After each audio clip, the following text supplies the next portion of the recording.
അവൾ ഏറെ ആഗ്രഹിച്ചിരുന്നു. വിശുദ്ധ കൊച്ചുത്രേസ്യയുടെ ജീവചരിത്രം വായിക്കാൻ ഇടയായതിനു ശേഷമാണ് അവൾക്ക് ഇങ്ങനെ തോന്നി തുടങ്ങിയത്. അവൾ പറയുമായിരുന്നു, എനിക്ക് ഏറ്റവും ഇഷ്ടപ്പെട്ട ഭോജനം വിശുദ്ധ കുർബാനയാണ്. ഈശോ എന്ന തിരുനാമം ഉച്ചരിക്കുന്നത് എന്റെ നാവിന് ഏറ്റവും മധുരമാണ്. എങ്കിലും അവൾ ഒരു സഹനപുത്രിയായിരുന്നു. ജനിച്ചിട്ട് 3 മാസം തികയും മുൻപ് അവൾക്ക് അമ്മയെ നഷ്ടമായി. വളർത്തമ്മയുടെ കർക്കശ ചട്ടങ്ങൾ അവളിൽ പേടിയുളവാക്കി. മഠത്തിൽ ചേരാൻ ആഗ്രഹിച്ച അവൾക്ക് വിവാഹ ആലോചനകൾ വന്നുകൊണ്ടിരുന്നു. ഒടുവിൽ 1936 ഓഗസ്റ്റ് 12 അവൾ വ്രതവാഗ്ദാനം നടത്തി. അവൾ പറഞ്ഞു, ഓരോ സഹനവും ഓരോ പുഷ്പമായി ഞാൻ എന്റെ ഈശോയ്ക്ക് കാഴ്ചവെക്കുന്നു.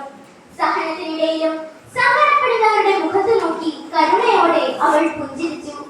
പഠിപ്പിച്ച കുട്ടികൾക്ക് അധ്യാപികയ്ക്കും അപ്പുറം സ്നേഹമുള്ള ഒരു നല്ല അമ്മയായി മാറി. എളിമപ്പെടുത്തലുകൾ ഭാഗ്യമായി കരുതി. അതെ, തിരുസഭയ്ക്കും ലോകത്തിനുമായി അവൾ തന്റെ സഹനങ്ങൾ കാഴ്ചവെച്ചു. 1946 ജൂലൈ 28 ഈ സഹനമാലാഖ സ്വർഗത്തിലേക്ക് പോവുകയും 2008 ഒക്ടോബർ 12 വിശുദ്ധയാവുകയും ചെയ്തു. അതെ പ്രിയപ്പെട്ടവരെ, ജീവിച്ചിരിക്കുമ്പോഴാണ് നാം ഓരോരുത്തരും വിശുദ്ധരാകേണ്ടത്. നമുക്കും വിശുദ്ധമായ ഒരു ജീവിതം നയിക്കാം. അൽഫോൻസാമയെ മാതൃകയാക്കാം.